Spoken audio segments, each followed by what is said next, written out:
Good evening, I'm Pinky Webb. Tonight we ask the questions, we tackle the issues, we clarify matters, and we get on point.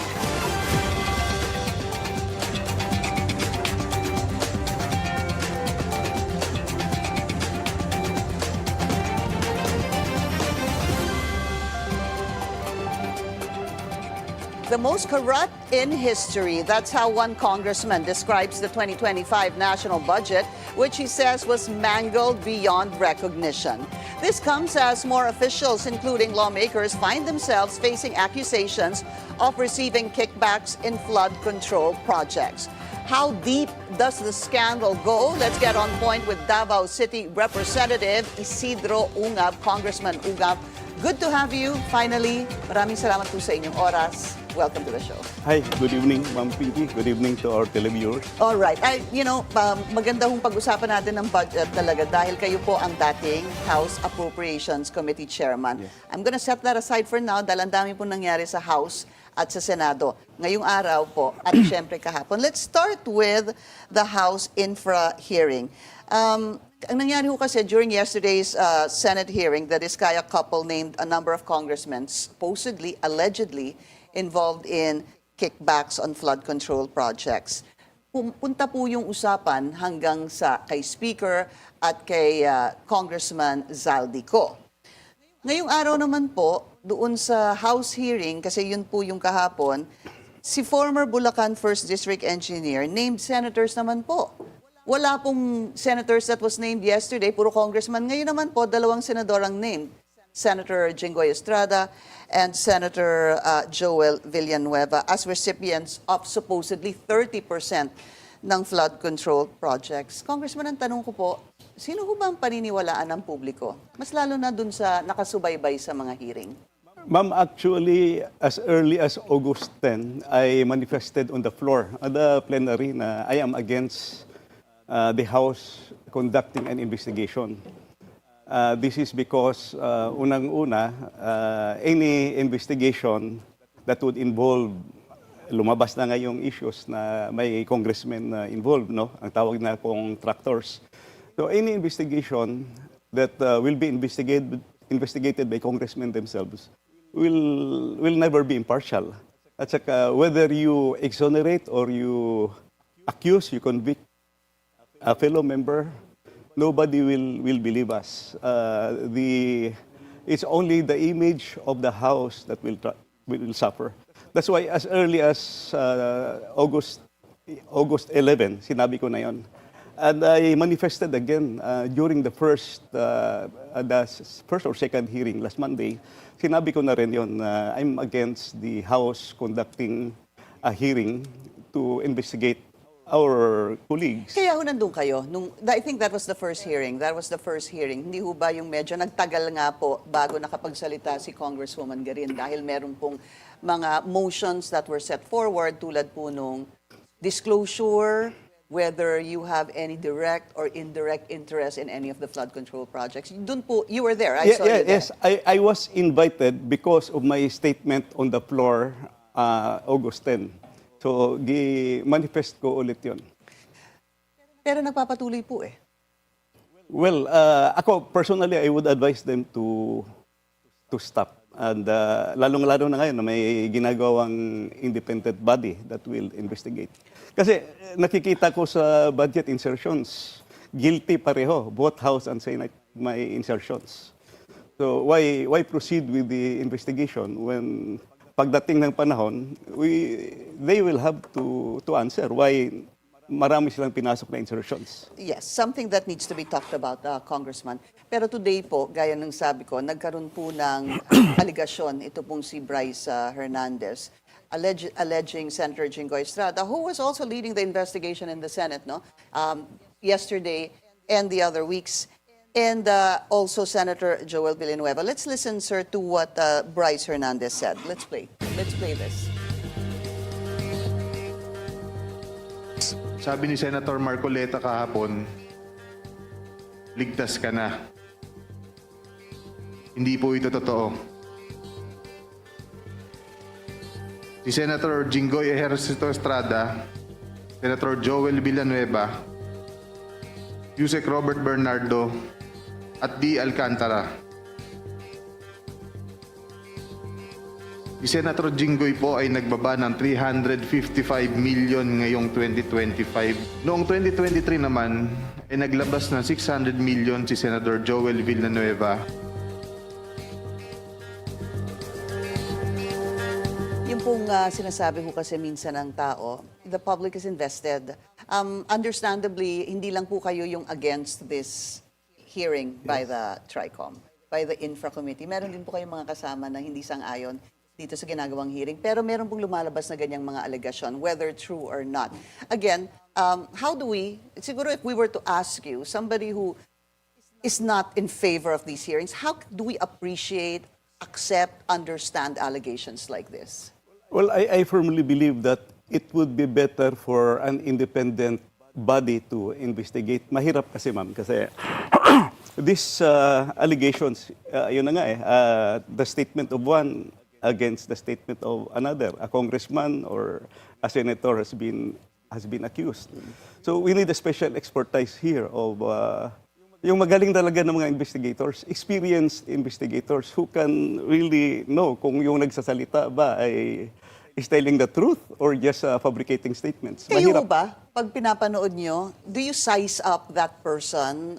Tinitingnan nyo ho ba siya? Do you watch and analyze his or her statements? And do you form your own opinion kung nagsasabi po itong taong to ng katotohanan o kasinungalingan? Yeah, more or less, kaya lang kulang yung personal knowledge mo sa background niya. So that's why an experienced guy is very important to investigate. So you don't personally judge? Like, let's say if I ask you, do you think Bryce Hernandez is telling the truth? No. It's not good kasi wala akong personal knowledge sa background niya. Even the disguise? Yeah. Mahirap. Mahirap. All right. So, ito pong sinasabi ninyong insertion, both houses, you're saying, are guilty of insertions. Tama po. But are insertions, let's be clear about this, are they necessarily bad? Insertions may be good. Basta they follow the procedures because our budget, the national budget, should be based on the National Development Plan.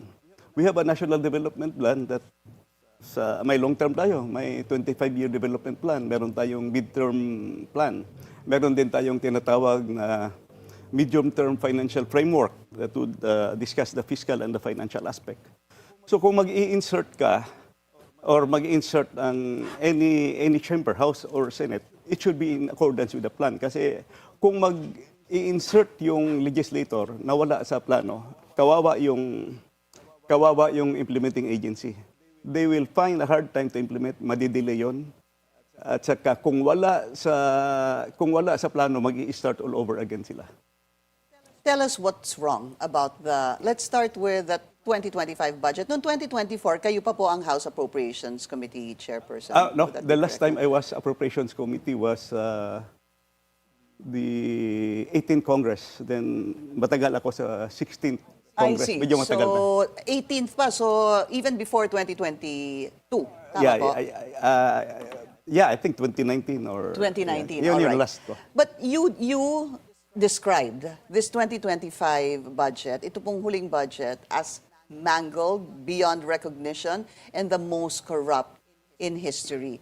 Yun ho bang inyong pag-describe dito sa budget na to, lumalabas na ho ba yung nagiging problema dito sa nakikita nating flood control projects? Is this just the beginning, sir? Well, actually, as early as pagpasa pa lang ng Bicameral Conference Committee report on this 2025 budget, nakita ko na yung blank items. There were 28 blank items covering 13 pages. So it was ratified. In fact, that's the topic of my petition to the Supreme Court, Yes. requesting the Supreme Court to declare the budget illegal, unconstitutional, because of it is a product of that, Allegedly blank items. Oh, yeah, blank items. 28 blank items, imposible naman hindi nakita yun. Congressman, just to be accurate, itong 28 blank items na 2025 budget, worth 200, meron ho ba itong kaakibat na I know it's blank. Merong mga nag-compute pero hindi ako nag-compute noon. Kasi for me, okay na yun, nakita ko yung blank items. They have to explain it. Wala namang klarong explanation. But there was a congressman, I think, na 200 plus billion. 241, yung nabasa ko po, 241 billion pesos. Yeah, but I was not the one who computed it. Well, would you be able to help us? How did that congressman come up with this amount with regards in relation to these blank items? Well, I met him. Tinanong ko, ang sabi niya, yung blank item, tapos tiningnan niya kung anong lumabas doon sa GAA. So yun lang, i-add lang na niya lahat. Yun ang pinag-compare niya. Pinag-compare niya. And then you were saying that there was never such a thing as blank items in the past, kahit nung kayo po ay House Appropriations Committee Chairperson? Wala, because yung final BICAM report, prepared of course by both houses, Senate and the House, yung panel members, so dalawang mag-check nun before i-present for ratification. And there was an instance in the past na may mali sa BICAM report, babalik talaga for correction, babalik for re-ratification. So itong nangyari ngayon, BICAM report, gina-claim lang nila na the staff were authorized to make necessary corrections, which is not within the scope of the... It's not acceptable. Is Hindi, that hindi. not Kasi acceptable? yung authorized doon sa... There was a provision that allows correction only for technical, grammatical, and typographical errors. A blank item is not Part of considered that. like that. Meron hong nagsabi, ultimo mga comma, a period, ay chine-check daw dapat. Yeah, very, very strict yan kasi national budget eh. What is the issue or what is the motivation, Congressman, for these allegedly blank items?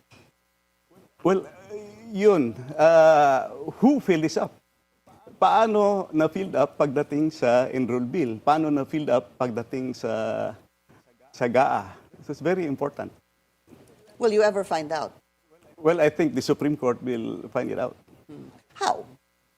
Well, nasusurprise lang ako. Pagdating ko sa final version ng budget, meron na siyang figures.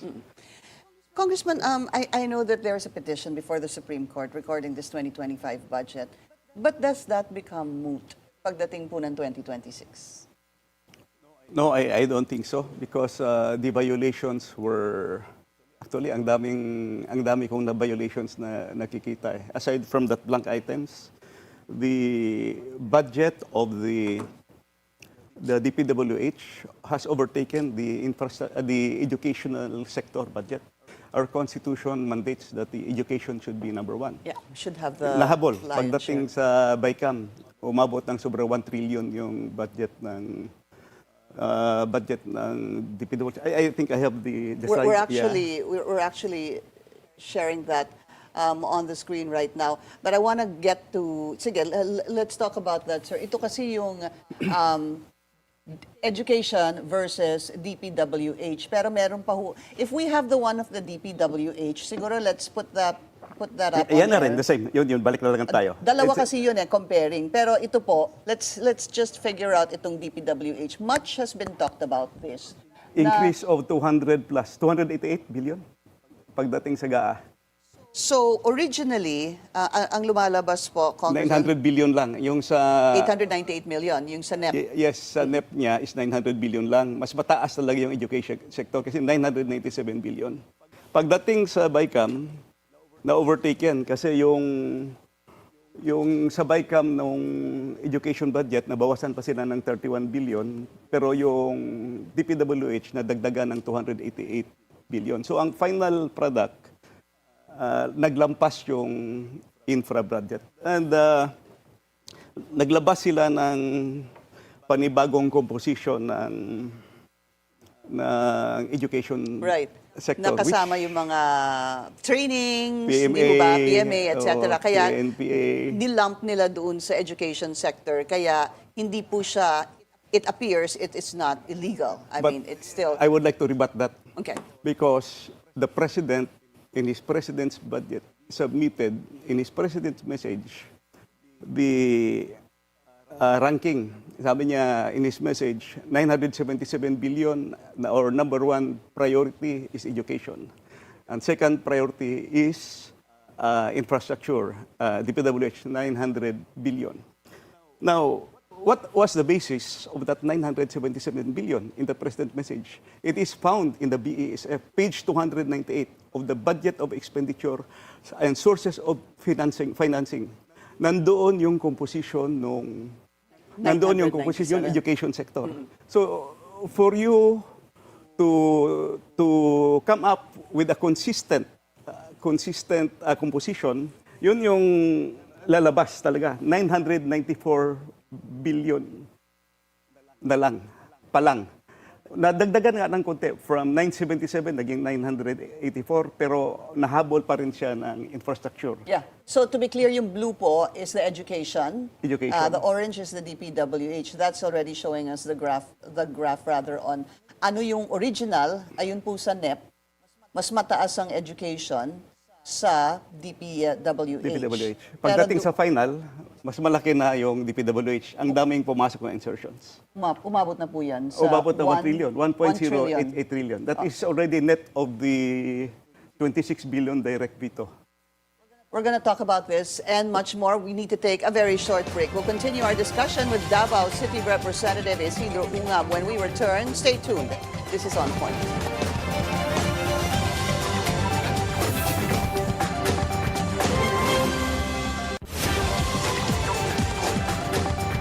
Alright, welcome back. Still with us, Davao City Representative Isidro Ungab. So, balikan lang po natin yung graph. So, dyan lumalabas, sir, doon sa GAA na tumaas talaga yung DPWH ng 1 trillion. Parang even, I think it was Congressman Puno who I spoke to maybe a week or so ago. Ang sabi nga niya, nag-umpisa sa 900, nabawasan, etc. Tapos ang ending, parang nagkaroon ng plus 300. Kasi parang may plus minus dito. 288 Ayun, billion. 288. Is this enough to actually have the Supreme Court deem the budget as unconstitutional? Well, the Constitution says number one priority should be education. It should be the number one The largest budget. item of expenditure. So this proves that the budget is hindi na follow yung Constitution. It's unconstitutional actually. Let's connect this now, sir. The DPWH. This added 288 million. Lagay na po natin Billion. Billion Yes, rather. billion. Lagay na po natin sa 300 billion. Mostly saan po napunta itong 300 billion? Actually, marami, ma'am eh. Merong concreting, may bridges, merong maintenance. Then, kasama na yung flood control. Tell us more about that. Is there a way, sir? Kasi inaaral niyo naman po yung budget. I'm sure tiningnan niyo po yan. Ano ho yung connection nito, itong 300 or 288 billion sa flood control projects? Ang nangyari sa hindi lang sa flood control, maraming items. Yung budget kasi meron tayong program new expenditures, no? Kasama yung program funds and program. Dapat yung program funds mo, yung mga budget ng mga agencies, yung tawag nila dyan, shovel ready for implementation na. Nilipat na karamihan nung nasa program funds, nilipat sa unprogram. Kaya lumubo yung unprogram from original proposal in the NEP of 135 billion lang yung unprogram, naging 531 billion, nagdagdag ng 331 billion. So anong nangyari? Nilipat doon sa unprogram. Tapos yung fiscal space na naiwan, pinalitan nung kanilang mga gusto na projects. Yun yung sinasabi ko.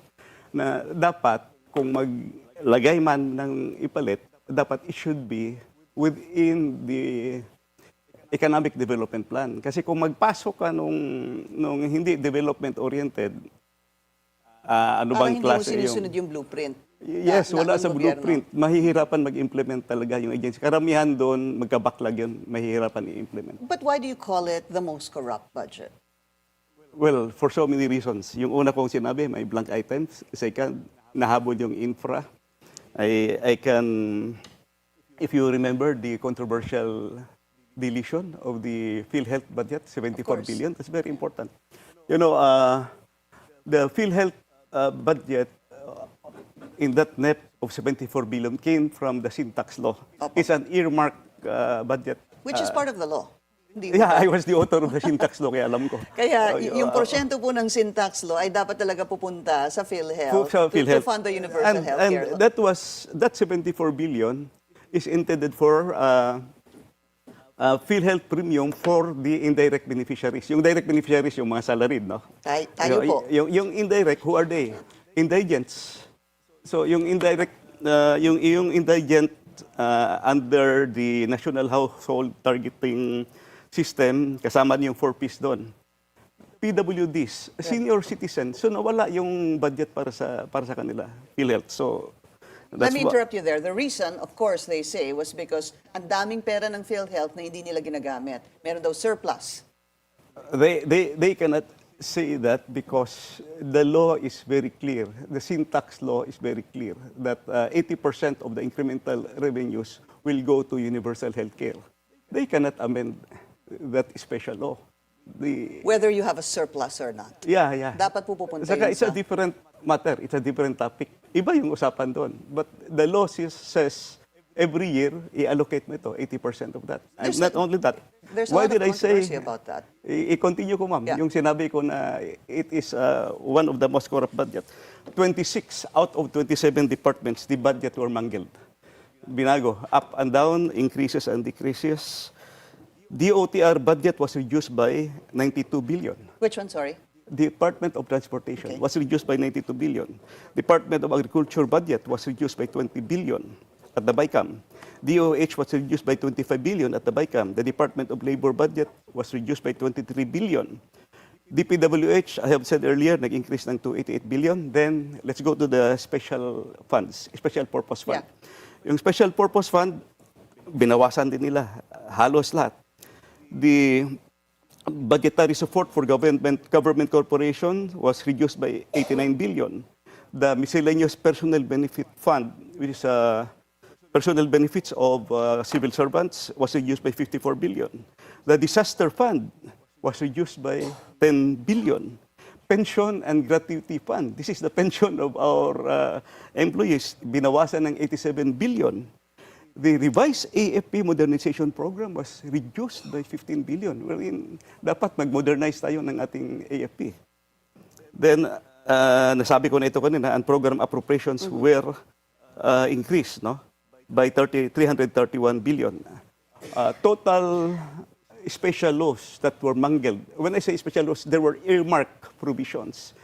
There were 14 special laws that were mangled. Binago nila yung earmark provisions, nagdagdag. Kung magdagdag ka, saan mo kukunin? Kasi yung earmark mo, meron yung taxes na kung saan siya galing. Kung magdagdag ka, saan nila kino? That means binawasan yung budget para idagdag. And last but not, actually, baka marami pa ako hindi nakita, but ito yung sinabi ko sa budget hearing sa DPWH, pati ODA. Yeah. ODA, which is Official Development Assistance, ginalaw sa 2025 reduced by 67%. But you're talking about 2 years, 2024 and 2024 was 2025. reduced to zero. Yeah. Sabi mo, if this is correct, sir, 40 billion out of the 49 billion funds for Overseas Development Assistance or ODA have been... Gi-add yan ng reporter because yung 2024 was 21.6 billion. Yeah.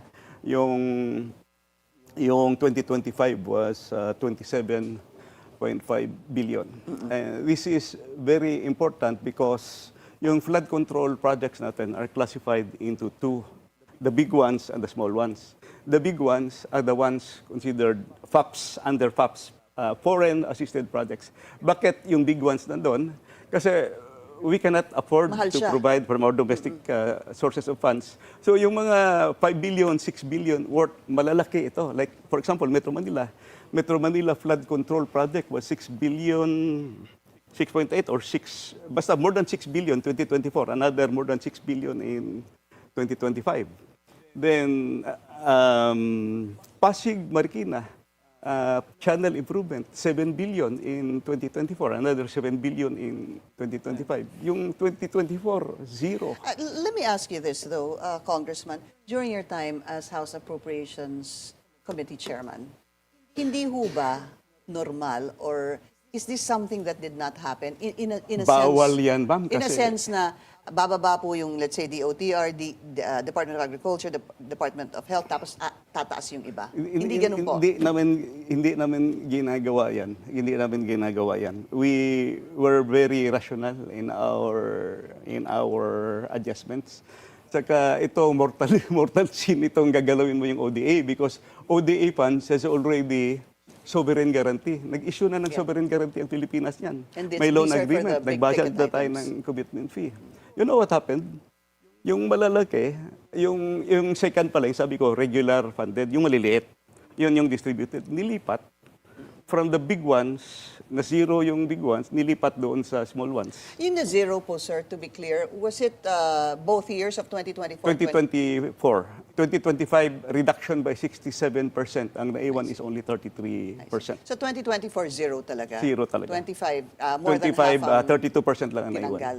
Natanggal. And sabi ko nga, unang-una, nagkakahiya, we already have loan agreement. Yung pinaka main reason talaga is, ito yung parang super highway ng flood control eh.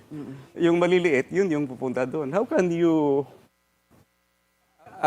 paano dadalo yung tubig mo kung wala yung malalaki mo? Yung example, yung Pasig Marikina Channel. I question that though, Congressman, because when asked, the DPWH was asked, the secretary then, Bonoan, was saying that there's really no unified master plan for the flood control projects.